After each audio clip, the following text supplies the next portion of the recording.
воротишься на родину.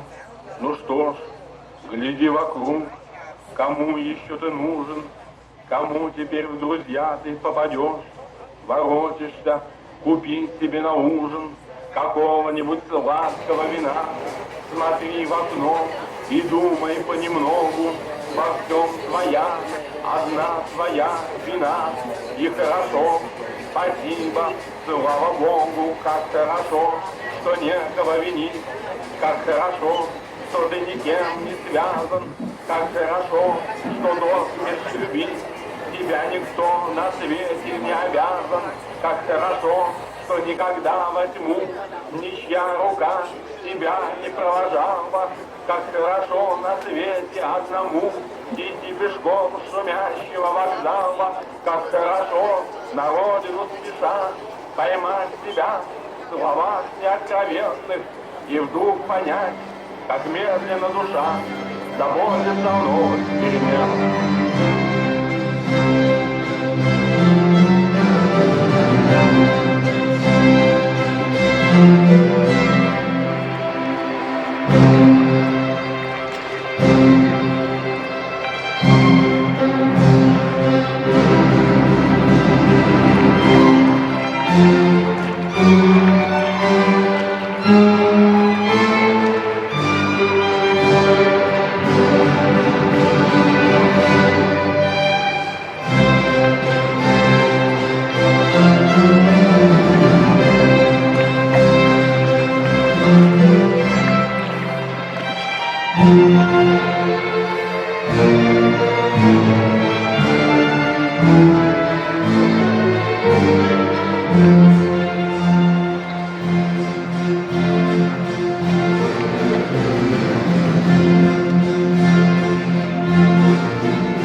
I wish you were here, dear.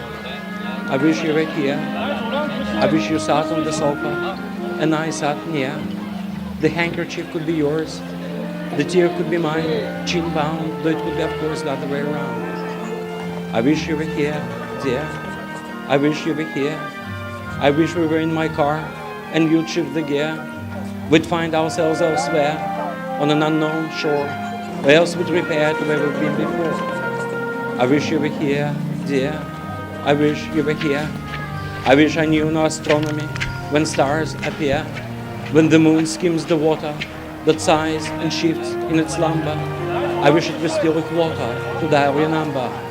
I wish you were here, dear, in this hemisphere, as I sit on the porch, sipping a beer. It's evening, the sun is setting, boys shout and girls are crying. What's the point of forgetting if it's followed by dying?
On the brighter side, there are, of course, lots of lions, winged ones, with their books opened on Peace Upon You, St. Mark the Evangelist, or lions of regular feline appearance.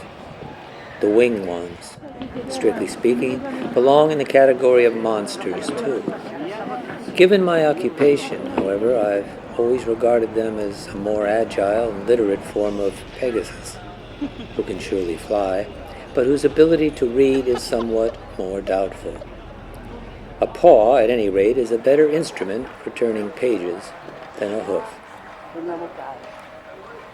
In this city, the lions are ubiquitous, and over the years, I've unwittingly come to share this totem to the point of placing one of them on the cover of one of my books. The closest a man gets in my line of work to having his own facade. Yet monsters they are, if only because they are products of the city's fantasy. Since even at the zenith of this republic's maritime might, it controlled no territory where this animal could be found, even in its wingless state. The Greeks were more on the dot with their bull, its Neolithic pedigree notwithstanding. As for the evangelist himself, he of course died in Alexandria, Egypt, but of natural causes. And he never went on a safari. In general, Christendom's truck with lions is negligible, and they could not be found in its domain, dwelling solely in Africa, and in deserts at that. This, of course, helped toward their subsequent association with desert fathers, and other than that, the Christians could have encountered the animal only as its diet in Roman circuses, where lions were imported from African shores for entertainment. Their unfamiliarity, better to say their non-existence, was what would unleash the ancients' fantasy, enabling them to attribute to the animals various aspects of otherworldliness, including those of divine commerce. So it's not entirely wild to have this animal sitting on Venetian facades in the unlikely role of the guardian of St. Mark's eternal repose. If not the church, then the city itself could be seen as a lioness protecting its cub. Besides, in this city, the church and the state have merged in a perfectly Byzantine fashion. The only case, I might add, where such a merger turned out quite early on to be to the subject's advantage. No wonder, then, that the place was literally lionized, that the lion itself got lionized, which is to say, humanized. On every cornice, over nearly every entrance, you see either its muzzle with human look or a human head with lion-like features. Both in the final analysis qualify as monsters, alibi of the benevolent sort, since neither ever existed. Also, because of their numerical superiority over any other carved or sculpted image, including that of the Madonna or the Redeemer himself. On the other hand, it's easier to carve a beast than a human figure. Basically, the animal kingdom fared poorly in Christian art, not to mention the doctrine. So the local pride of Felidae may regard itself as their kingdom's way of getting even. In winter, they brighten one's dusk.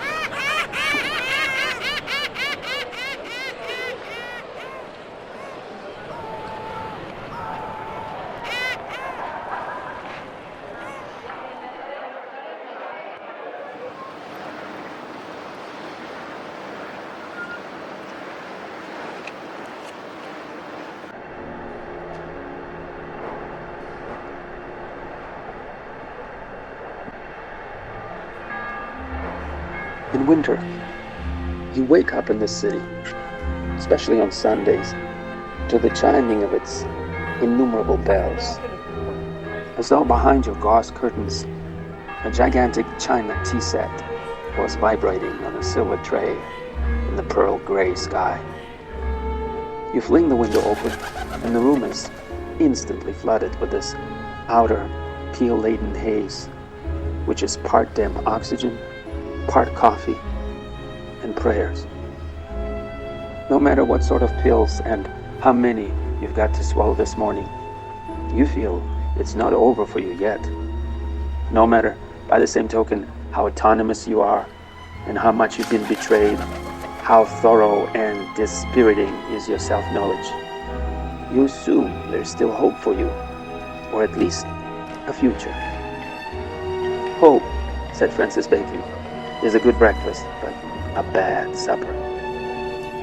This optimism derives from the haze, from the prayer part of it, especially if it is time for breakfast. On days like this, the city indeed acquires a porcelain aspect, with all its zinc-covered cupolas resembling teapots or upturned cups, and the tilted profile of campaniles clinking like abandoned spoons and melting in the sky. Not to mention the seagulls and pigeons, now sharpening into focus, now melting into air. I should say that, good though this place is for honeymoons, I've often thought it should be tried for divorces also, both in progress and already accomplished. There is no better backdrop for rapture to fade into. Whether right or wrong, no egoist can star for long in this porcelain setting like crystal water, for it steals the show. I'm aware, of course, of the disastrous consequence that Bob's suggestions may have for hotel rates here, even in winter. Still, people love their melodrama more than architecture, and I don't feel threatened. It is surprising that beauty is valued less than psychology, but so long as such is the case, I'll be able to afford this city, which means till the end of my days, and which ushers in the generous notion of the future.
One is what one looks at, well, at least partially.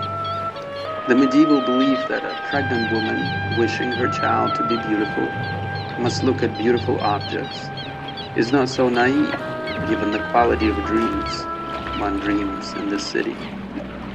Nights here are low on nightmares, judging of course by literary sources, especially since nightmares have such sources named there. Wherever he goes, a sick man, for example, a cardiac cripple, particularly, is bound to wake up now and then at 3 o'clock in the morning in a state of sheer terror, thinking he's going. Yet nothing of the sort, I must report, ever happened to me here. Though, as I write this, I keep my fingers and toes crossed.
The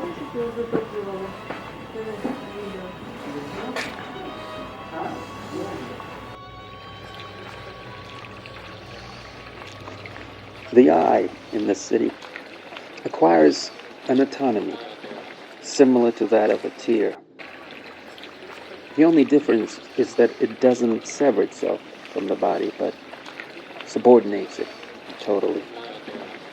After a while, on the third or fourth day here, the body starts to regard itself as merely the eye's carrier, as a kind of submarine to its now dilating, now squinting periscope. Of course, for all its targets, its explosions are invariably self-inflicted. It's your own heart, or else your mind, that sinks. The eye pops up to the surface. This, of course, owes to the local topography, to the streets, narrow, meandering, like eels, that finally bring you to a flounder of a campo with a cathedral in the middle of it, barnacled with saints and flaunting its Medusa-like cupolas. No matter what you set out for, as you leave the house here, you're bound to get lost in these long, coiling lanes and passageways that beguile you to see them through, to follow them to their elusive end, which usually hits water, so that you can't even call it a cul-de-sac. On the map, the city looks like two grilled fish sharing a plate, or perhaps like two nearly overlapping lobster claws. Pasternak compared it to a swollen croissant, but it has no north, south, east, or west. The only direction it has is sideways. It surrounds you like frozen seaweed, and the more you dart and dash about, trying to get your bearings, the more you get lost. The yellow arrow signs at intersections are not much help either, for they too curve. In fact, they don't so much help you as kelp you. And in the fluently flapping hand of the native whom you stop to ask for directions, the eye, oblivious to his sputtering a destra, a sinistra, dritto, dritto, readily discerns a fish.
At night, there's not much to do here.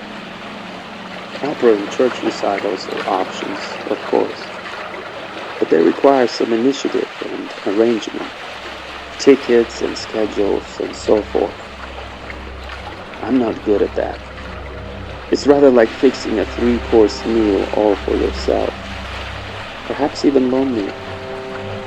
Besides, my luck is such that whenever I consider an evening at La Fenice, they would be having a week-long run of Tchaikovsky or Wagner, equals as far as my allergy is concerned. Never once Donizetti or Mozart. That leaves reading and strolling dully along, which is about the same, since at night these narrow stony channels are like passages between the bookshelves of some immense forgotten library, and equally quiet. All the books are shut tight, and you guess what they are about only by the names on their spines. under the doorbell. Oh, there you can find your Donizettis and Rossinis, your Lulis and Frescobaldis, maybe even a Mozart, maybe even a Haydn. Or else these streets are like wardrobe racks. All the clothes are of dark, peeling fabric, but the lining is ruby and shimmering gold. Goethe called this place the Republic of Beavers, but perhaps Montesquieu, with his resolute "un endroit où il devrait n'avoir que des poissons," was more the mark. For now and then, across the canal, 2 or 3 well-lit, tall, rounded windows, half shaded with gauze or tulle, reveal a nocturnal chandelier, the lacquered fin of a grand piano, opulent bronze framing, auburn or rubescent oils, the gilded ribcage of a ceiling's beams, and you feel as though you're looking into a fish through its scales, and inside of it there is a party.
Pero acuérdate que aquí es responsabilidad tuya, no de ella, que tú te tienes.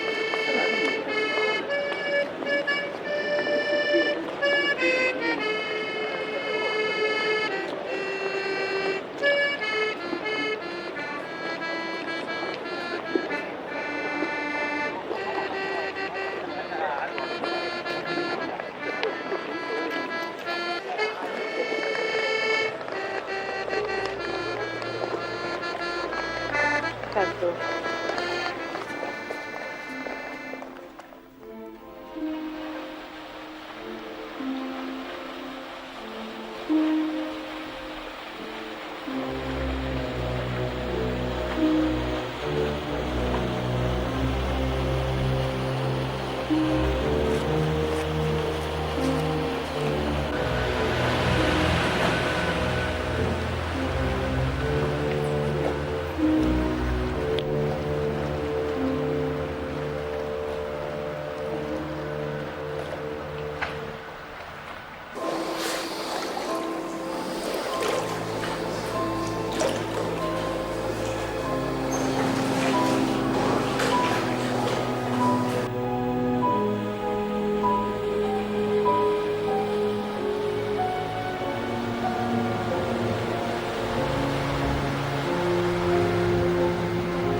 I always adhered to the idea that God is time, or at least that His Spirit is.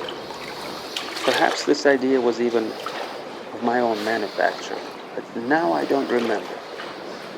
In any case, I always thought that if the Spirit of God moved upon the face of the water was bound to reflect it. Hence my sentiment for water, for its folds, wrinkles, and ripples, and, as I'm a northerner, for its grayness. I simply think that water is the image of time, and every New Year's Eve in somewhat pagan fashion, I try to find myself near water, preferably near a sea or an ocean, to watch the emergence of a new helping, a new cupful of time from it. I'm not looking for a naked maiden riding on a shell. I'm looking for either a cloud or the crest of a wave hitting the shore at midnight. That, to me, is time coming out of water, and I stare at the lace-like pattern it puts on the shore, not with a gypsy-like knowing, but with tenderness and with gratitude. This is the way, and in my case the why, I set my eyes on the city. There's nothing Freudian to this fantasy, or specifically Corday, although some evolutionary, if not plainly atavistic or autobiographical connection could no doubt be established between the pattern a wave leaves upon the sand and its scrutiny by a descendant of the ichthyosaur and a monster himself. The upright lace of Venetian facades is the best line time, alas, water has left on terra firma anywhere. Plus, there is no doubt a correspondence between, if not an outright dependence on the rectangular nature of that laces, displays local buildings and the anarchy of water that spurns the notion of shape. It is as though space, cognizant here more than any place else of its inferiority to time, answers it with the only property time doesn't possess, with beauty. And that's why water takes this answer, twists it, wallops it, and shreds it, but ultimately carries it, by and large, intact, off into the Adriatic.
People and things crowd in. Eyes can be bruised and hurt by people as well as things. Better to live in the dark. I sit on a wooden bench, watching the passers-by, sometimes whole families. I am fed up with the light. This is a winter month, first on the calendar. I shall begin to speak when I am fed up with the dark. It's time. I shall now begin. It makes no difference with what. Open mouth. It's better to speak, although I can also be mute. What then shall I talk about? Shall I talk about nothingness? Shall I talk about days or nights or people? No, only things, since people will surely die. All of them, as I shall. All talk is a barren trade, a writing on the wind's wall. My blood is very cold. Its cold is more withering than ice to the bottom streams. People are not my thing. I hate the look of them, grafted to life's great tree. Each face is firmly stuck and cannot be turned free. Something the mind abhors shows in each face and form, something like flattery of persons quite unknown. Things are more pleasant. The outsides are neither good nor evil, and the insides reveal neither good nor bad. The core of things is dry rot, dust, a wood burr, and brittle moth wings, thin walls, uncomfortable to the hand. Dust. When you switch lights on, there is nothing but dust to see. That's true, even if the thing is sealed up hermetically. This ancient cabinet, outside as well as in, strangely reminds me of Paris's Notre Dame. Everything's dark within it. Dust mop or bishop's stall can touch the dust of things. Things themselves, as a rule, don't try to purge or tame the dust of their own insides. Dust is the flesh of time, time's very flesh and blood. Lately, I often sleep during the daytime. My death, it would seem, is now trying and testing me, placing a mirror close to my still breathing lips, seeing if I can stand non-being in daylight. I do not move. These two thighs are like blocks of ice. Branched veins show blue against skin that is marble white, summing the angles up as a surprise to us. Things drop away from man's world, a world made with words. Things do not move or stand. That's our delirium. Each thing is a space beyond which there can be no thing.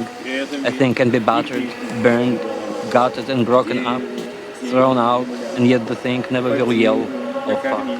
A tree, its shadow, and earth pierced by clinging roots, interlaced monograms, clay in a clutch of rocks, roots interweave and blend. Stones have their private mass, which frees them from the bond of normal rootedness. This stone is fixed. One can't move it or heave it out. Tree shadows catch a man like a fish in their net. A thing, its brown color, its blurry outline, twilight. Now there is nothing left, only a natural Death will come and will find a body whose silent peace will reflect death's approach like any woman's face. Size, skull and skeleton, an absurd pack of lies. Rather, death when it comes will have your own two eyes. Mary now speaks to Christ. Are you my son, O God? You are nailed to the cross. Where lies my homeward road? Can I pass through my gate, not having understood? Are you dead or alive? Are you my son, O God? Christ speaks to her in turn. Whether dead or alive, woman, it's all the same. Son of God, I'm thine.